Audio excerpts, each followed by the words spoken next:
I'm like, I agree 100%. You cannot just sit down and go, I'm going to write a hit song today. It just doesn't happen. But 100% of the time when you're writing a hit song, your guitar is in your hand.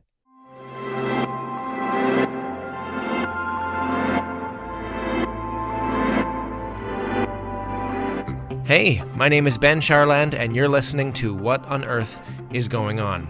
My guest this week is Logan Brown, singer-songwriter, guitarist, and podcast host. His show, Brown Sound Podcast, is designed to motivate people, give them the tools to live a better and more meaningful life. It's a really exciting conversation I have with Logan, not just about motivation and his podcast, but also about learning music and what it means to be a musician, what it means to be an artist in today's world. There's a lot about Logan and about this conversation that I find inspiring, particularly his approach to life, to music, and to learning. And now, the favor that I always ask: if you like this show, please give it a rating on iTunes, Apple Music, whatever podcast app that you use. Please go to the website, wogopodcast.com, WOEGO podcast.com. There you can find all previous episodes and all episodes going forward, as well as links to social media, Facebook, Instagram, LinkedIn, or Twitter. Give the show a share, a like, a follow on those platforms. Please spread the word about it to whoever you think might be interested. Anyways, without further ado, here's the conversation this week. Okay, Logan Brown, welcome to the show. Thanks for having me, man. Thanks so much for coming. I'm excited to chat with you. Yeah, likewise. You had to drive like an hour and a half to come here. Yeah. Well, I'm used to kind of doing the trek anyways, because my folks still kind of live in Kingston, so yeah. It's I'm used to making that the long drive through snowy back McDonald's Corners terrain. So you're living in Perth, right? Yeah, I split my time between Perth and McDonald's Corners. So, yeah. Is that a real place, McDonald's Corners? It is, yeah. I kept thinking you were saying, like, because I read, I think, on one of your podcasts or your essays that something about McDonald's Corners, and I thought it was a joke about corners with McDonald's at them. Yeah. It's a real place. Yeah, no, we live on McDonald's Corners Road in McDonald's Corners, Ontario, and it's this little stretch. And I had made the mistake one time of if you're not familiar with Reverb Nation, it's kind of like it was almost like the first Spotify or first SoundCloud that would put you into these charts. Right. And so we've signed up to it. And we got put into the jazz charts at McDonald's Corners. And it's like, you're trending #1 in the jazz charts. And I thought, ooh, how lovely. We're trending #1 in the jazz charts at McDonald's Corners. But there's actually, like, in that area, I guess a lot of Juno Award-winning producers and composers will settle there. Right. So it's like I kind of ate my own foot a little bit, making fun of McDonald's Corners. But I really love the area. So yeah, cool. Yeah, it's nice, yeah. So you're going to get the first question, and it's always the same question. Yeah. And you can take it wherever you want. Logan, what on earth is going on? I think what on earth is going on is that we are living in the golden age of, specifically in my realm, is music and, I guess, the recorded entertainment media. But I think we're living in the golden age regardless of entrepreneurship. I think that with the access to the internet and one's ability to kind of sit in, I probably started about 12 businesses just sitting in the basement and being on a computer and spending far too much time researching how to flip on eBay or how to make shoes. Yeah. I think we're living in not only the golden age of knowledge, but the golden age of entrepreneurship. And specifically speaking with music it was very recently that somebody had posted on Facebook, like a very reputable musician had posted about how little he gets paid off of like streaming revenue and ad revenue and stuff like that. And that sucks. Like that really does suck. Right. But I think the best part about this new wave of music that we kind of have entered reluctantly or otherwise is that everyone is able to kind of be successful in their own field or in their own genre without needing to kind of, like as a jazz guitar player, so my niche when I play with my fiance and our duo Taylor Angus is that I play the bass, the drums, and the guitar all at the same time by playing fingerstyle guitar. Right. So by doing that, if this was like 20, 30 years ago, I mean even a decade ago, I would have had to go to Humber Jazz School and learn what reharmonization is and learn, how to sight read. And then maybe, just maybe, I would have been gifted with the ability to split my left and right brain so that I can play bass lines and alternate melody lines with my hand.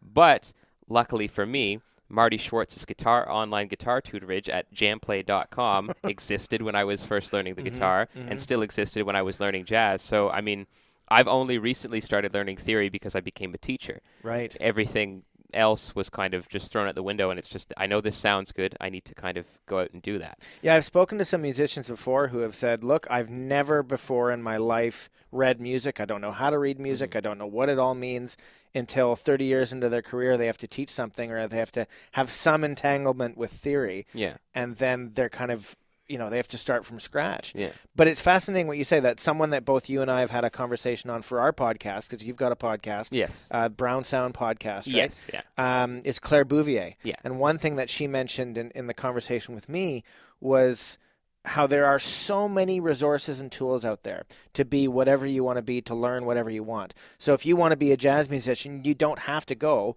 4 years in school. You could literally spend your time, if you have the discipline, in your basement on the internet, learning from people who are giving you this stuff for free. Yeah. So it's a wonderful opportunity, but that's contrasted with, as you also alluded to, a world in which it's hard to make a living, right? So it may be a golden age for an entrepreneur or entrepreneurship in general. And yet at the same time, the amount of money that a musician or that entrepreneur is making from their artistic production is smaller and smaller and smaller. Yeah. As record companies continue to, move into the digital space, and as consumers of music pay less for the privilege of listening to an album. Yeah. Right? I mean, for a subscription fee of $10 a month, whether it's Spotify or Apple Music, you're getting millions and millions of songs. Yeah. And it's the new way of doing things, and it's hard to argue against. And yet it seems that the whole music industry, and for artists as well, is in flux. Yeah. Yeah. Yeah, absolutely. Yeah, no, it was funny. I was talking about this with my mother-in-law the other day. I'm a musician, and sometimes I'll have people send me their music, we just released a brand new album. Check it out. Here's the download link. And I'm like, download link? You really can't. I already have Spotify. Just put it. You mean I got to make a separate folder on my cell phone that has your music specifically? Yeah. And it's like this person is giving away probably something they spent $6,000 on, and that's automatically where your brain goes, because as a society we've just developed into this I want it now type of format. Instant gratification. Yeah. So I think a lot of musicians, and I do feel for the ones that are kind of getting pushed out, the ones that were kind of making 9 to 5 ends meet sort of money and are now like, well, now what do I do? I had one hit back in the 80s and thought I was going to be fine, and now I have to go back on tour. I can't sing anymore. I've lost my hair. Right. You know what I mean? Yeah.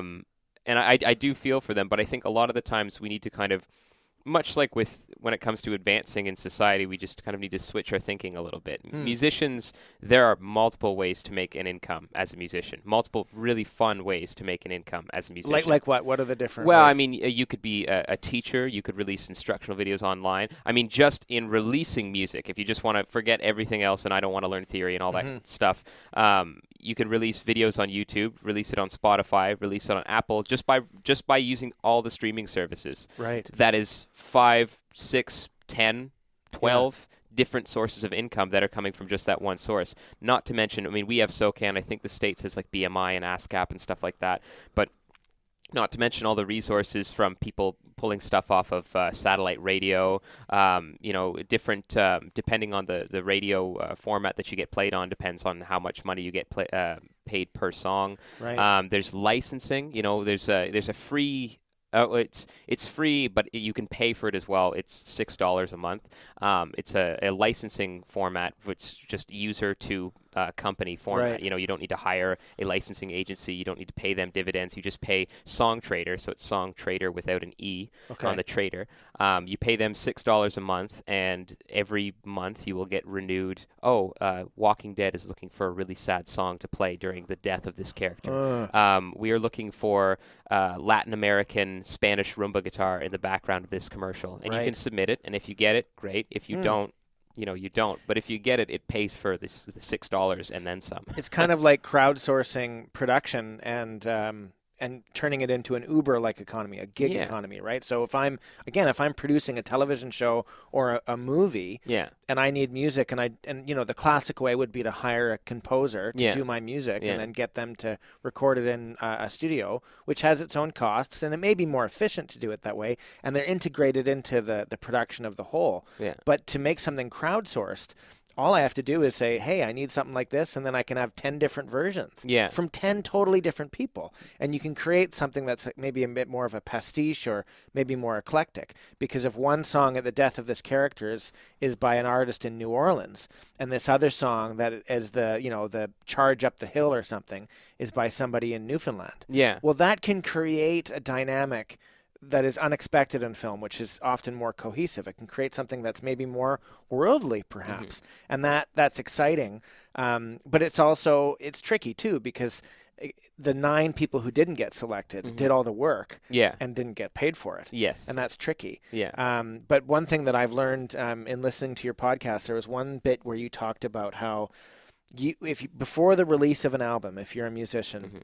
You need to spend 8 hours a day emailing people. Yeah. Just emailing one after the other, after the other, after the other. And you're not making money from that. No. But that's the only way you're going to be able to get your name and your band and your music out there. Yeah. And that discipline is so important. So maybe speak a bit about discipline for a moment. Yeah. I mean, you can do that, or you can pay $750 a month to get a publicist to do it for you. Course. Discipline is specifically something that I've been focusing on. I'm a huge fan of Jocko Willink and a lot of his discipline equals freedom type stuff and the idea of mental toughness. I don't get up at 4:45, nor am I a Navy SEAL by any stretch of the imagination. But discipline is something that, especially as a musician, it's almost like we have it and then it goes away and then we have it again. It's a tortured artist type of syndrome, and it's something that I've specifically, more recently, been thinking of because I talk to a lot of older musicians that don't like social media or don't like the aspect of doing this or that. And a lot of the times when it comes to older musicians, they're like, well, my job should just be to put out the music. And that's it. That's all. I shouldn't have to learn how to be a videographer and learn how to record it myself and learn how to produce. And the thing that is so strange is it's like you had the wherewithal when you were in your teens to sit down for 6 hours a day and learn how to play the guitar.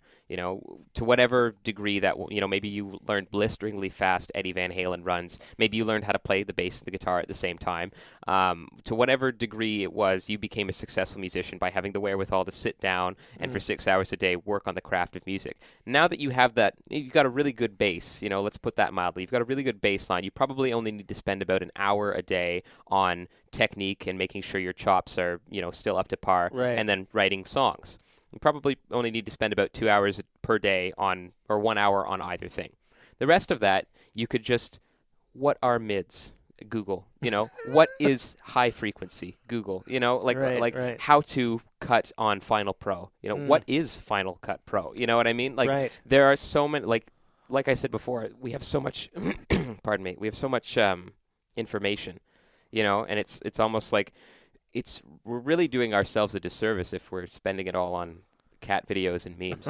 As great as they are, I love Reddit, but we really are doing ourselves a disservice if kind of that's where the attention's being spent, because I don't have a 9-to-5 job, so I need to sit down from 9 to 5 or from 5 to 9 or whatever, and I need to work this out myself. I need to put this work in and research and start being a practitioner of these types of things, because I feel like it's never going to stop learning. This is kind of what separates those that are successful from those that aren't, is it's like you reach this level of almost complacency. Well, here's an interesting question for you as an artist, and I know that a lot of other artists have talked about this, whether they're painters or sculptors or writers, musicians, whatever, that they have periods of incredible productivity. And of course, this is after they've developed their base of skill, right? They've worked on their skill for long enough. Maybe, like Malcolm Gladwell says, they've had their 10,000 hours of practice to become have some mastery over it. So they've achieved that, and now it's time to just create, right?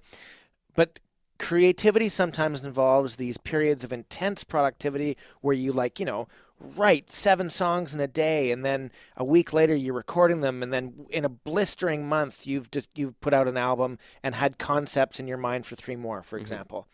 And many artists say in different mediums there are these peaks of productivity, but then there's the fallow field where you just need to rest for a while and look at cat videos and just let your mind go. But it's a balance, of course, because you could get trapped, especially in this era of intense distraction where there are so many things competing for our attention, and that we have to kind of reclaim our own attention. Yes. And we could spend 9 months, 9 years distracted before we come back to it. That's no longer a fallow field in between periods of productivity. That becomes a risk that can derail an entire artist's life. So how do you maintain a balance between those two things? Or is it even an appropriate question? I think, to quote Donald Roy Pollock, you just have to sit in the chair. If it's from, if you get up at 5 like I do and you go 5 to 6, you've sat in the chair and you've tried to write a song. You just need to try, I say this to Taylor all the time because Taylor's my fiance and she's very much, creativity will hit me. It's bestowed upon me by the universe, and that's when I will write a song. And I'm like, I agree 100%. You cannot just sit down and go, I'm going to write a hit song today. It just doesn't happen. Right. But 100% of the time when you're writing a hit song, your guitar's in your hand. Right. So, it's not like it's just going to occur to you when you're walking down the street. Exactly. Or if it does, it's because you were just before walking down the street on your guitar, where you're heading towards the studio, so your brain is already primed up for it. It's not going to happen after 9 years of lying fallow. Yeah, exactly. Right? And there are many, many quotes about this. Like, and again, this is from my conversation with Claire Bouvier. We talked about the Michael Crichton quote, which is that work begets inspiration rather than inspiration begetting work. In other words, that the more I work, the more inspired I will be because I will be priming myself into it. This concept that Mozart, for example, would never have been Mozart if he didn't play the violin and play the piano or the harpsichord when he was young. Yes. It's not like he was just waiting for these tools to show up, and if he was 10 or 20 or 50 years old, he would have been Mozart. It doesn't work that way. He needed to fall into it. And there are many, I think it's a tennis player, it might have been Andre Agassi who said this, that he hates tennis. But the only reason he did it and was passionate about it is because it's all he ever did. Yeah. If you do something, you will want to do it more. Yeah. And so it's this interesting pressure that's on us it's not about necessarily passion. It's kind of just about getting in the chair. Yeah. Right? Just putting yourself in the position. Like Stephen King says for writers, just put yourself at the writing table at the same time every day, and your brain will subconsciously have prepared you for that moment. Yeah. And I think Ernest Hemingway said the same thing. Anyways, we're name dropping all of these different people that said the same thing. Yeah. But this concept of there's preparation that's conscious, but there's also preparation that's subconscious, that you're not even aware that you are turning over in your mind. Yeah. Yeah. What is that? I think it's a Hemingway quote where he says, I'm not always creative, but when I am, I make sure it's between the hours of 8 and 10 in the morning. Something like that. That sounds like him. Yeah. No, I agree 100%. Another thing that I've been thinking of more recently is when you have access to all this information, you start to question about whether or not the thing that you're passionate about is something that you're passionate about. Specifically in music, there's a lot of things to love about music. You love the aspect of dancing and, it's my favorite song. I love that Mike Posner song. Yeah. But there are other things, like specifically, especially if you're a full-time musician, not always does the original music pay the bill. So sometimes you have to go between the hours of 10 and 1 in the morning and play wagon wheel for a bunch of people that don't really know your name and don't really care whether or not you're there. Yeah. And that can very easily suck the passion out of that.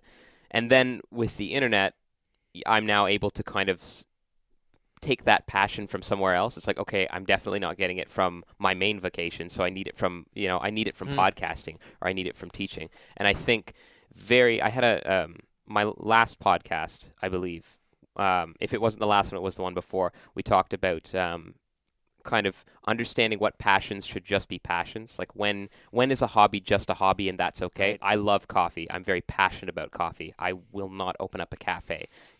I'm very passionate about gardening. I'm not going to be a farmer anytime soon. And I think that that's kind of something as well that we've stepped away from. I'm not saying that you aren't predetermined to be a musician. I could have woken up and if you want to think of it as the universe has given you this skill, when people say you're talented or something like that, as opposed to hardworking, I am hardworking and that is my talent. You know what I mean? Being able to play the guitar isn't something that came more naturally to me than other people. Sitting down for 8 hours a day came more naturally to me than other people.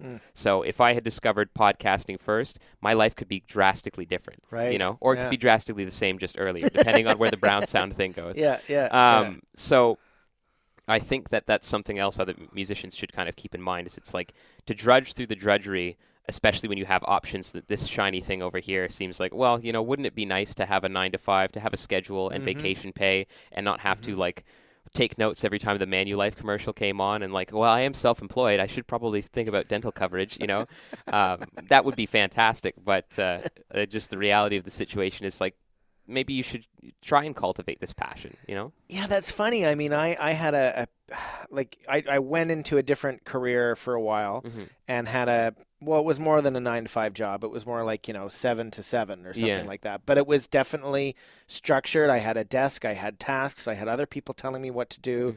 There was a certain amount of creativity, as there is in any job. But it was in a world which was structured and predictable to some extent. At least the working life was. The knowledge that I would go to sleep and get up and go to my office and then go home. That life. And it was refreshing for a while because, I have a theater background and I worked in a very sporadic way for a long, long time. And whether it was writing or performing or directing a show or something like that. And it could be a rehearsal in the evenings or the weekends, or it could be in the middle of the day, but you've got to find time in the middle of the night to write something or to think through something or to sketch something out or whatever. And then having this office job was actually really refreshing, liberating, and calming. And, oh, man, I don't have to think about that stuff anymore. When I go home, I can go home. Yeah. I can turn off my phone. Well, after a while, I needed my phone on all the time. But at the beginning of this office job, I could shut off at the end of the day. And it didn't last forever, but it was almost like it was a break from the sporadic life, which was nice. And I had wanted that. I thought, I think I'm probably really good at sitting at a desk and doing that work. And it turned out that I was fine at it. Yeah. But after a while, I then got, itchy feet and I didn't want to do it anymore. But at the beginning, it was exactly what I thought it would be, which was a break and just someone tell me what to do for a while, right? Yeah. And do you sometimes get that as a musician and as an artist? Like, oh, man, I don't want to have to think for myself today. I just want to be told what to do. 100%. 100% all the time. I've boiled it down, and I stole this from the minimalists, who probably stole it from Tony Robbins, who probably took it from Nietzsche or something like that. But every human being has 5 core values that we all need to kind of like take care of. And that's health, growth, contribution, passion, and then relationships. You said that without notes. Yeah, I know. I messed up on the last podcast that I was on. I'm like, I forget the 4th one, but it'll come back to me. Yeah. But that, I think, if you have a career or a mission, it depends on kind of how you describe your career. If you have a mission, it's a lot easier to kind of it's a lot easier to kind of keep in mind those 5 values, as opposed to if you have a job and that's just designed to pay the bills.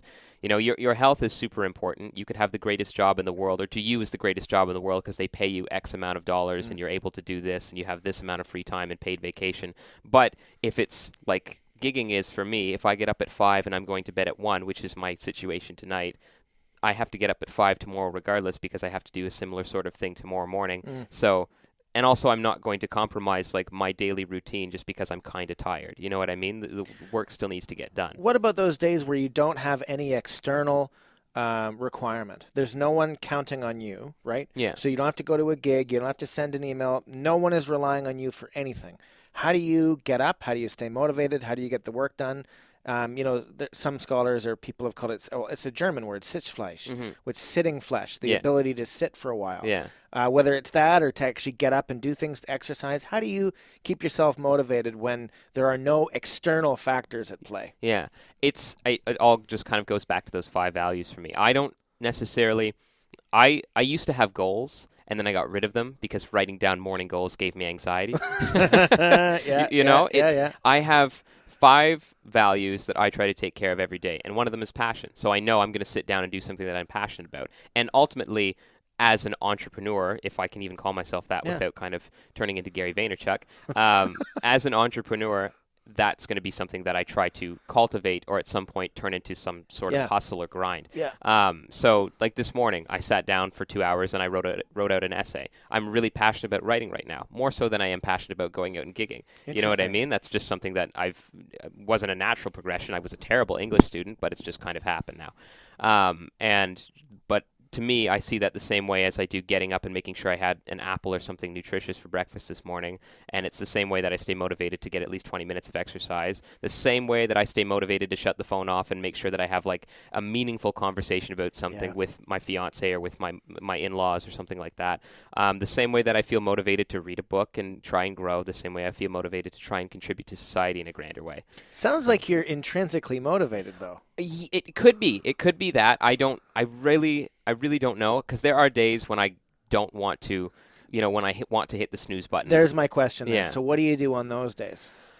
It's all, without sounding like I have, like it's coming from the universe or anything, it really is mental toughness. Anytime that I choose to get up is like, I try to think of life as binary as possible. And any day that I'm not getting up when my alarm goes off is a day that I'm letting the alarm clock win. Any day that I'm not exercising is a day that I chose to be lazy. You know what I mean? It's not like there are no excuses. It's not like, well, my foot's kind of sore because I was playing with my nephews and I did a power slide and I scraped my foot. There's none of that. It's like there are other exercises that don't involve you like bending your feet in a push-up formation. Right. You can do squats. You can do some type of yoga.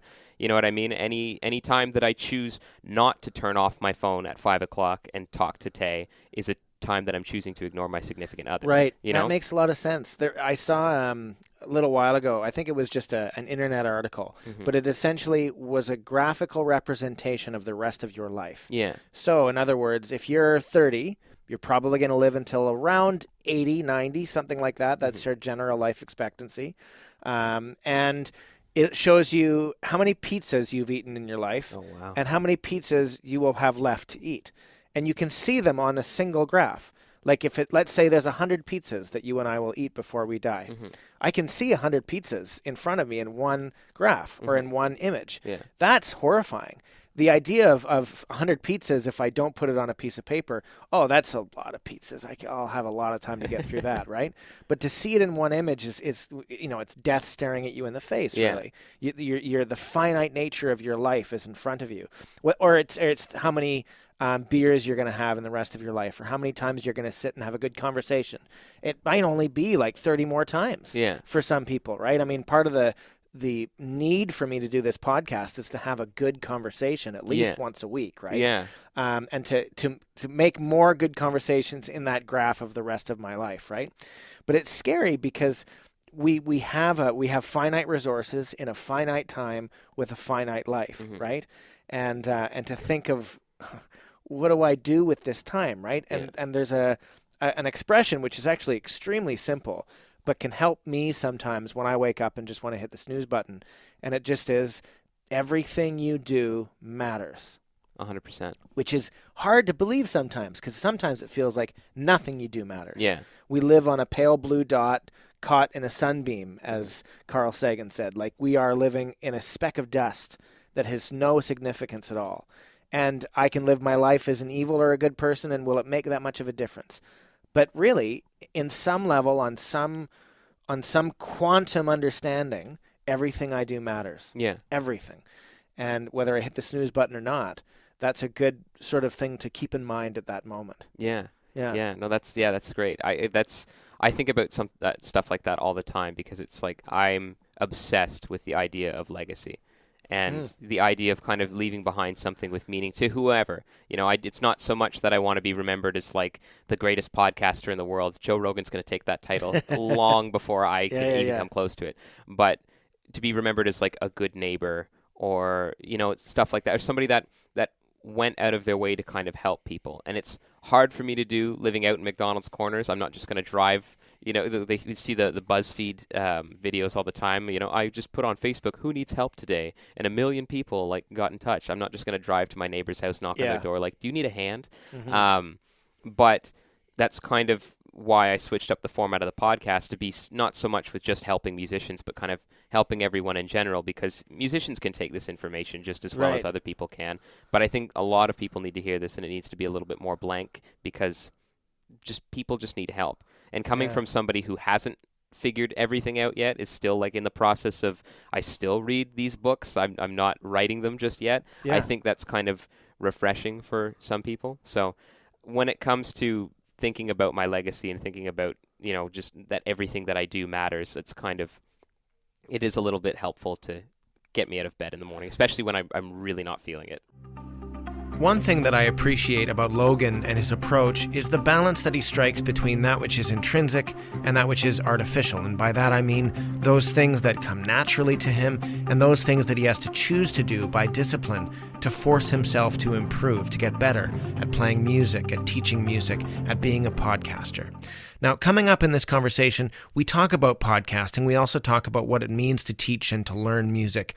But we also talk about the importance of having a focus outside of yourself to improve yourself, that it is other people that make us better people. All that's coming up on this episode of What on Earth is Going On.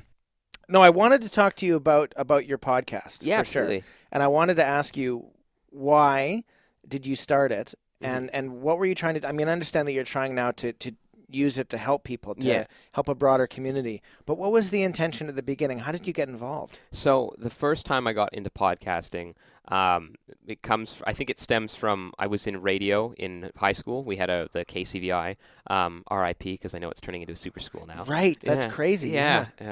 But I had the radio program there, and it was just, I've always liked to talk. I mean, down from my family, just like, oh, wow, that kid never shuts up, to, that's just the way that I am. I was never like well-read or had a great vocabulary, just stuff just came out. And so I was really good at minimizing dead air. And so when I did radio in my grade 13, I did a victory lap because I just wanted to do a bunch of focus programs. When I did radio in grade 13, that was the one thing. It's like, okay, he doesn't write out his talk bits. He takes no notes. But man, is he ever good at just like not ever having silence on a radio show? He doesn't even drink his tea until it's the commercial break or something like that. When I had an anxiety attack last year, thinking about music and how I had done so much for myself from 19 to 21 when I had the attack. And it's like, but everybody that I've met for the last 3 years of my life that has been an integral part of my life doesn't know a thing about me other than that I play a mean guitar and likes Dave Matthews. So that kind of dawned on me, and so I needed a platform that I was equally as passionate about, which was radio. I was going to get into that before I started making money as a musician. I needed something I was equally passionate about that allowed me to kind of show this other side. And I was expecting it to be the dark side of me or something like that. Like, here's why I'm not okay today. And then it ended up being about Marvel Comics. And video games and all this like nerdy crap that I was obsessed with. And so I closed that podcast down because I wanted to kind of I wanted to make the brand a little bit more uniform, because I have a lot of different things. And the Brown Sound ended up being a blanket that I use. Like, my teaching is Brown Sound Lessons. My podcast is Brown Sound Podcast. Brown Sound Blogs is like how I think of my blogs, I wanted to kind of put it under one uniform thing, and making it about, it's always been about helping. Making it about musicians and stuff like that. I think in my nature, it's kind of just ingrained in me to go out and help. I was the kid who like hung out with the chubbier kid at school. That was just what I did. And I see myself in like the musician who's scratching his head, like, I don't know what the hell to do next, and I see myself wanting to help that person. And then it's just kind of escalated to what it is now. I took a brief time to kind of interview a bunch of people on the podcast, which sometimes you would get a lot of value out of.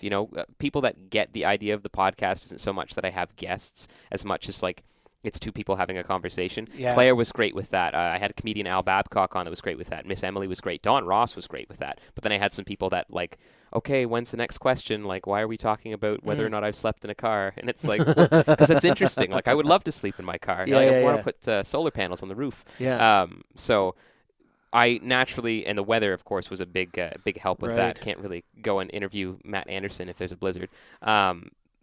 For this last week or the last month, and kind of what I've been progressing towards is more, if I am interviewing people, it's shining a light on I don't want to say the ordinary, because I feel like that underplays who's awesome out there, but shining a light on kind of the ordinary people in my community that I'm like, wow, I can't believe you know so much about how to make the best cup of coffee. I've been pressing the go button on the Keurig for the last 3 years of my life. Please tell me more, and then just helping out the ordinary people coming from an ordinary guy. It's inconsequential what I can do with a guitar. It doesn't matter.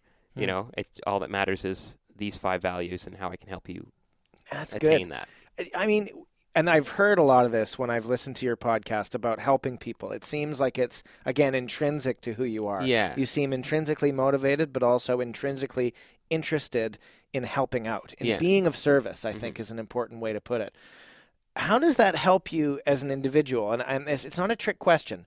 I find that when I get out of myself, when I get out of my head and focus on someone else, to help them shovel their driveway, for example, for something really quite simple, that I then not only gain perspective on who I am and what I'm doing, but I get more energy. I'm actually given a charge from that. And even if I'm sometimes an introvert, I don't necessarily want to go and hang out with a lot of people. I'd rather just be on my own, reading a book or just doing my own thing. But getting out there can give me a bit of a kick, a charge. Getting out of my head maybe is the main principle here. Yeah. To what extent is helping other people actually helping yourself? I think you hit the nail right on the head. It really helps you kind of understand who you are and where your values lie. You don't always have time to meditate. Well, I'm sure you do have 2 minutes a day where you can kind of sit cross-legged, but you don't always have time to sort of meditate and really think about the big question, who am I? But if you know when push comes to shove, you're going to be the guy who puts your hand up and it's like, oh, I can do it. I think that's kind of, that helps me feel better about myself because you don't always know. You know, you'll watch Man on Fire with Denzel Washington and you'll be like, man, this is me eating chips, by the way, for those of you that are listening. I apologize. Man, wouldn't it be great to be I thought that it was guy? popcorn. Yeah, there you there you go. I'm keto. It should be celery, but it's not. So you want to be that guy, you know what I mean? Like you want to be like the American sniper that rushes into bravery. And then you start to think down on yourself when you're like, well, to be that guy, I kind of need abs and I don't really feel like, I don't really want to pay $40 a month to get a gym membership and stuff like that. And so you start to doubt who you are, and not only the limitations that you've set on yourself in terms of physically, but the limitations you've set on yourself mentally. You start thinking like, if I'm not that, I'm the opposite of that. If I'm not, if I'm not Robert Downey Jr. and Iron Man, then that means like I'm the dumb, like bumbling butler idiot that's Rusted like, man. Yeah. Yeah, no, exactly. I'm Nickel Man. But you start thinking that you start identifying as the opposite of that, and I think going out there and helping and being somebody's. Not everybody needs like repulsors to shoot out of their hands in order to save people. Sure. You know what I mean? You can just shovel someone's driveway and feel like they're Iron Man. And this is a very interesting point, I think, about living in the modern era, the digital modernity, you could call it, I guess, which is that we've always looked to other people and reflected back on ourselves as insignificant or not good enough. I mean, that's in human nature. Yeah. It's part of what incentivizes us to do more. It's also what creates hierarchies in society, whether it's religion or politics or government or whatever. But today, all of this is accelerated by and exacerbated by social media. And it's one of the harms or the negative effects of hanging out on Reddit or Facebook or Twitter or Instagram is I'm seeing everyone put their best self forward. I'm seeing their face with makeup on, or I'm seeing their incredible chiseled body at the gym. I'm seeing everyone cut out the things that they don't like about themselves. And subconsciously, I register all of this and I think, oh my God, because I'm comparing their best foot forward with my hobbled foot walking into, the grocery store to buy a pot of ice cream, right? That I'm comparing my worst self to their best self. But I'm doing it all the time, all day long, without relent, and I can't help it because it's subconscious, because this is just what I'm flicking through.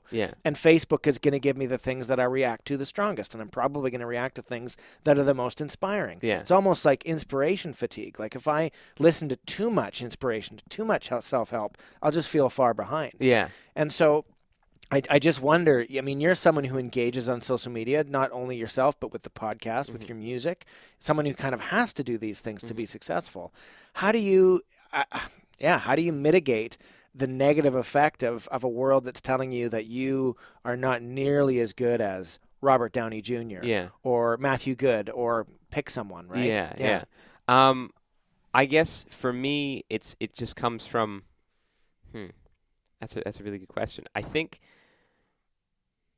it's definitely, I think it definitely has to do with kind of, if I'm putting myself out there, I feel like I don't see it as a problem in motivation fatigue or anything like that. Like I definitely go out and see, oh wow, that guy was a US Navy SEAL and now he's, like it's I'm not blind to the fact that he gets up every day at 4:30 and like pumps iron and that's why he's massive. Right. I just don't want to do that. And I think openly saying and putting out on social media that I don't want to do that attracts other people that are also like, yeah, I'm okay with doing like, 20 minutes of push-ups or 20 minutes of sit-ups in the morning, but I really don't want to deadlift 640 pounds, know? And I think you just kind of, eventually you'll just attract people that, and also having a very broad look at those who are inspirational helps as well. Like it's very easy to, I'm a huge fan of the minimalists. I became a minimalist after watching their or shortly before watching the minimalism documentary, and I was like, oh, how quaint, there's a Netflix documentary. Right.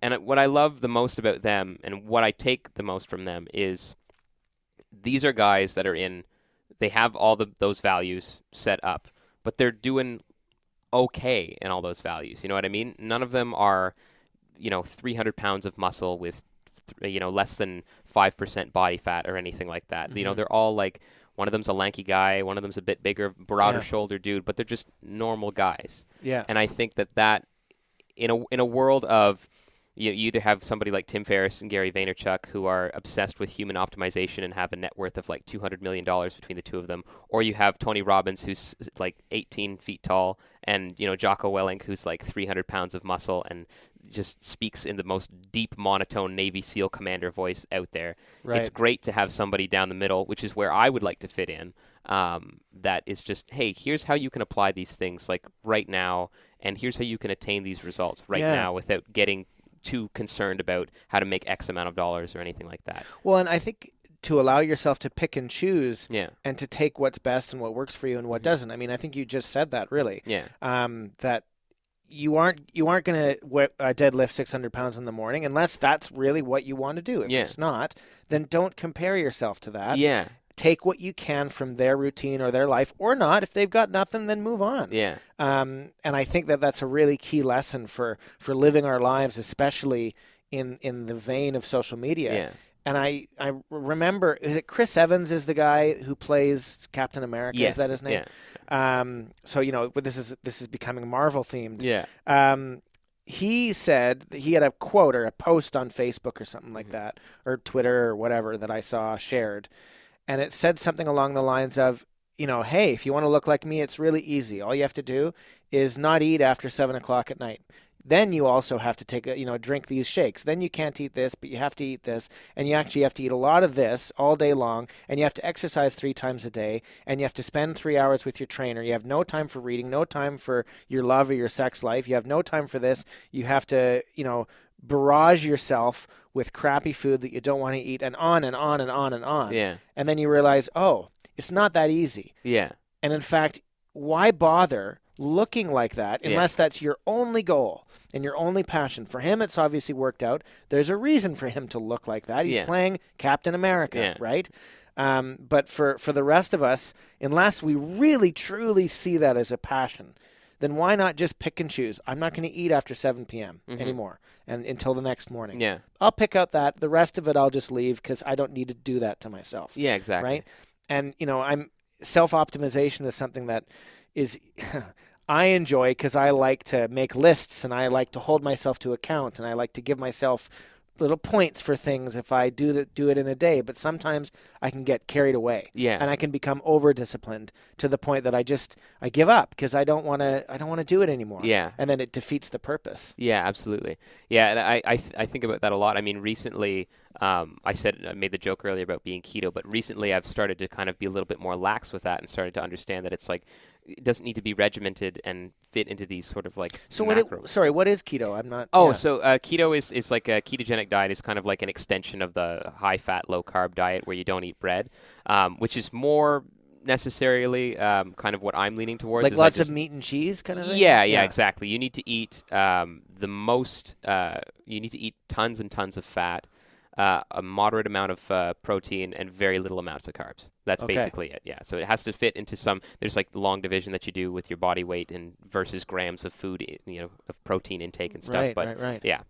And how do you feel it's done for you? Like, do you feel healthier? Do you feel better? Yeah, no, it's great. Yeah, I went into the high fat, low carb thing shortly after doing keto, because keto is when your body's running off of ketones, it's just easier for it to like repair itself. It's a more efficient sort of energy system. So it's like Tim Ferriss, for instance, was one of the first times that I heard the term ketogenic. He was raving about it, and he only goes into keto if he's sick. So if he has like, say he's got a speaking engagement at the end of the week and he's got strep throat, then he will get the antibiotics from the doctor and go into extreme ketosis to try and get rid of that as quickly as possible. He had Lyme disease. Being on keto was what cured it. Wow. It's great. I mean, there are some people that are like, if you get cancer, which, knock on wood, nobody hopefully ever gets ever again. Yeah. But, if you get cancer, you should go on keto before, do it in conjunction with radiation, or before you start doing any type of, anything like that. You should go on keto. But, Right. it's great. You feel like more awake. You're less reliant on like coffee and stuff like that, which is fantastic. You kind of, when you're up, you don't go through that, oh God, I'm really tired at noon. Okay, I'm up again. Oh God, I'm really tired at 3. You just kind of, you're up until you're tired, which is hopefully at 9, Is it easy to exercise without a lot of carbs? Yeah. No, it's, there are, like, I'm not like a fitness guy by any stretch of the imagination. I just do the 20 minutes a day sort of thing. So it's easy for me to exercise, but I only do yoga, push-ups, squats, just body weight exercises and stuff. I don't go to a gym or anything. Like moderate exercise. Yeah. I would imagine, just off of the top of my head, thinking about how ketones work, they're a very slow burning sort of energy source. I would imagine it would be easier to run, but harder to be like a professional bodybuilder. Right. But I would imagine keto is, if you're somebody that wants to train in like the Spartan races or anything like that, keto is probably the thing for you. Or some form of the low carb, high fat, paleo would probably work well for you as well. Right. There's one other thing I wanted to chat with you about, and that's, we've hit on it before, but that's teaching. Yeah. Teaching music, something that's really, really important to you. I mean, it should be obvious by now with all of the work that you do to help people that this is so important to you. But what are the key things for you to know about teaching? What are the important elements of teaching? What make you good at it? And what are the things to avoid when you're trying to teach someone to play music? So the number one thing that I would avoid is, as important as it is to learn the theory, if you're teaching music and such, as important as it is to kind of like learn the theory and learn the mechanics and sort of like kind of look at your own playing under a microscope, don't be all that when you enter the teaching world. I made this mistake in my first couple of students, which I think really turned them off from guitar, was that I immediately was so excited about learning all my modes properly that I wanted to get into the scale degrees and intervals and you were excited about it. You wanted them to be. Exactly, yeah. And it didn't dawn on me until I started teaching in studio, and I went through kind of having more advanced students back down to now I'm teaching kids again. That a 4-year-old has no business learning like the harmonic minor scale. You know what I mean? Like a 4-year-old really doesn't care about like the chromatic scale. I feel bad enough doing the box warm up, which is just walking up from fret to fret, one fret at a time to try and build up finger strength. And that's a necessity. I feel bad enough teaching them that, let alone, all right, today we're going to learn how to reharmonize like Isn't She Lovely by Stevie Wonder. Nobody wants to learn that. I mean, nobody should want to learn that. But, Yeah. So I think if there's anybody out there who's like, oh, it would be a good idea to become like a guitar teacher, maybe even if it's just for extra money, that's cool too. Longevity has to do with how fun you make this, and it's music. It's supposed to be fun. Like, it's not supposed to be regimented. Or there are certain people that find algebra like it's the most fun in the world. There are certain people that find like Shakespeare like it's great fun, but everybody likes music. Everybody likes to dance. So make it fun. Make people dance. I teach now. I do like 5 minutes if it's a 30-minute lesson, 10 minutes if it's an hour-long lesson.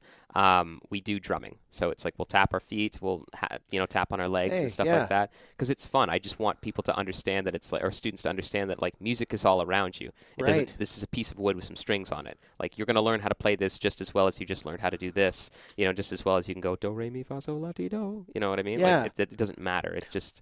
Well, there's something very basic and primal about drumming. The rhythm of it, the simple banging of something against something else to make sound in a particular rhythm and tempo, right? And there seems to me to be something basic about that would help me to get into something that was musical rather than using my mind, because banging my hand against a drum is not mental at all. I'm not doing any. In fact, if I'm thinking about it, I'm probably going to miss the rhythm. I'm probably going to skip a beat or something like that. Yeah. Do you find that there are fundamentals to music? Like, for example, if you have a student for 3 years and you kind of miss one of the fundamentals, whether it's rhythm or the sense of fun, or even theory, it could be that after 3 years, they're behind on that, and you almost need to undo some of your work. In other words, do you feel like there are things that you've really got to get right from the beginning? Yeah, 100%. Okay. Yeah, I think rhythm and proper, not so much proper posture. I mean, everybody's got terrible posture if you're 4 and you're trying to hold a guitar and a giant guitar, but rhythm is a big one. Learning introductory theory, like your major scales, like circle of fifths, and like what makes a key and stuff like that. But even that can kind of come secondary when you start building off of it. Rhythm, and I would say the way your hand, just so you don't hurt yourself. Understanding that doesn't matter kind of how you hold a chord as long as you aren't hurting yourself. That's the most important thing. I mean, there are several ways to play a power chord or even to play a G chord. And when you get into the theory of it, it becomes a sus or it becomes a this or a that. Okay. But it really doesn't matter as long as you're not hurting yourself when you're playing it.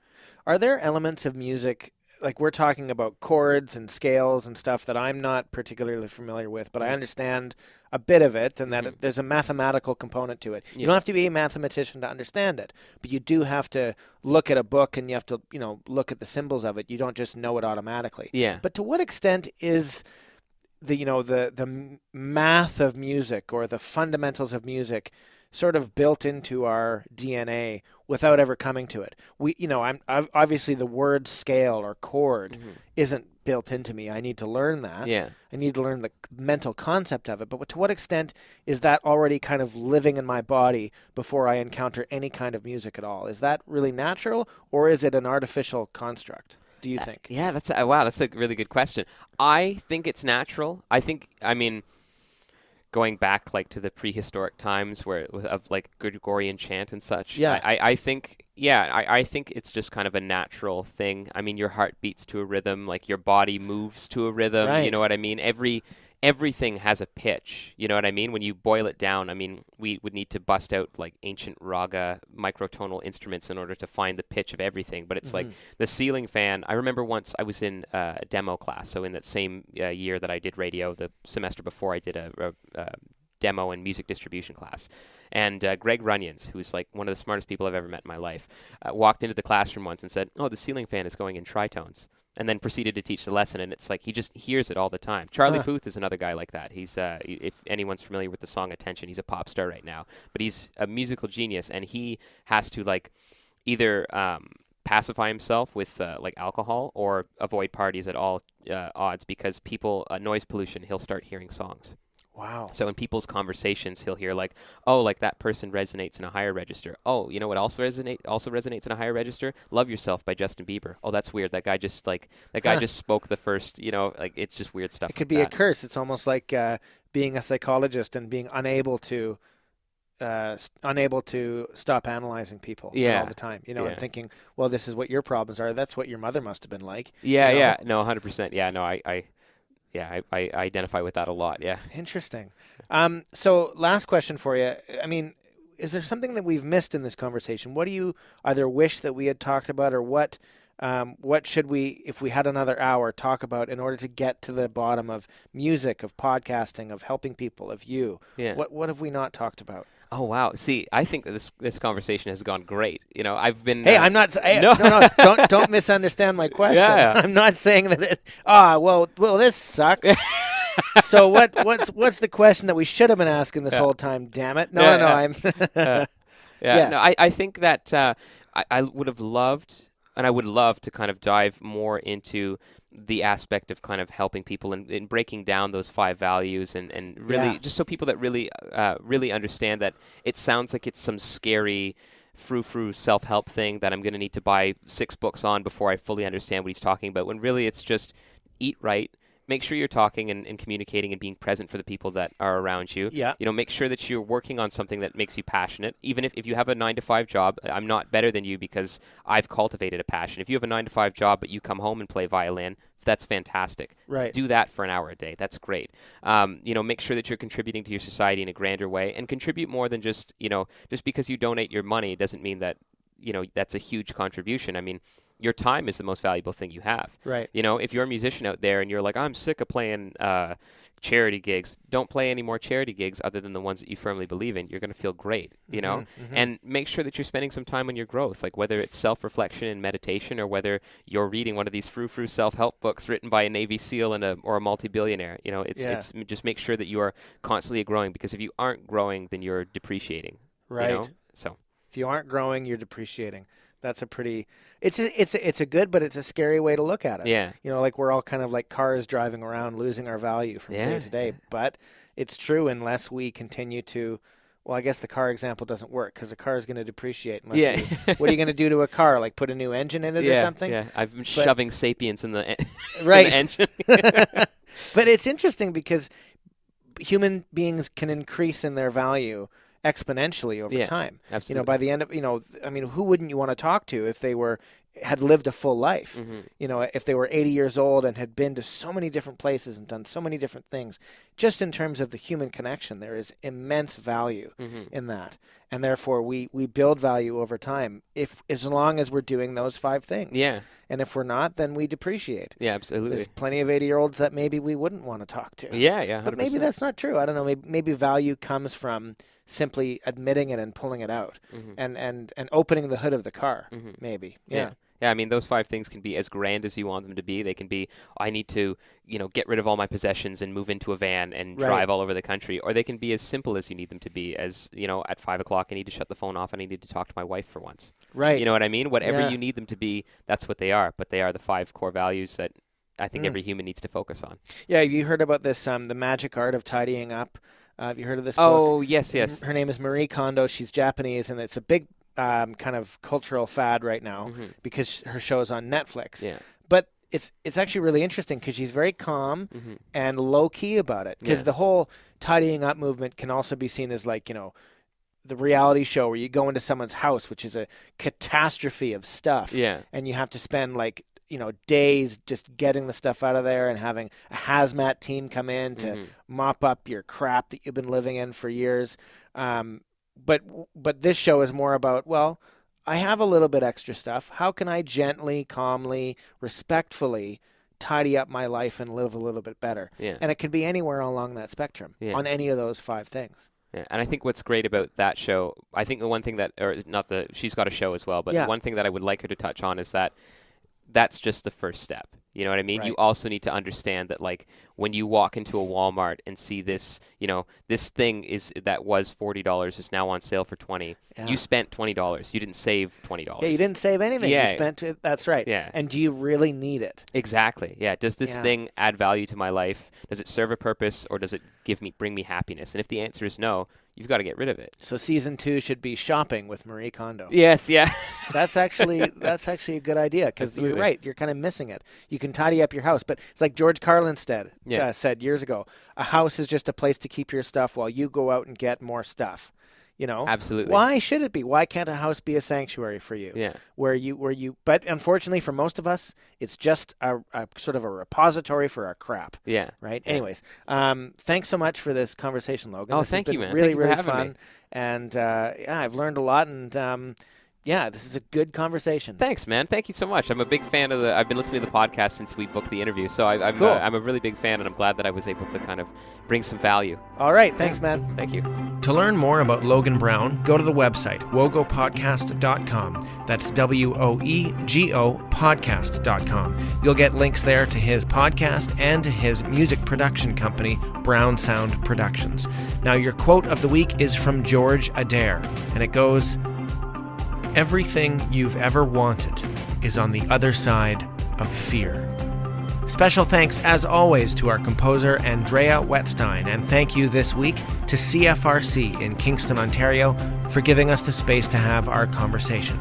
Next week, we're speaking with Professor Kyla Tianhara about the economics of going green. I'll see you then.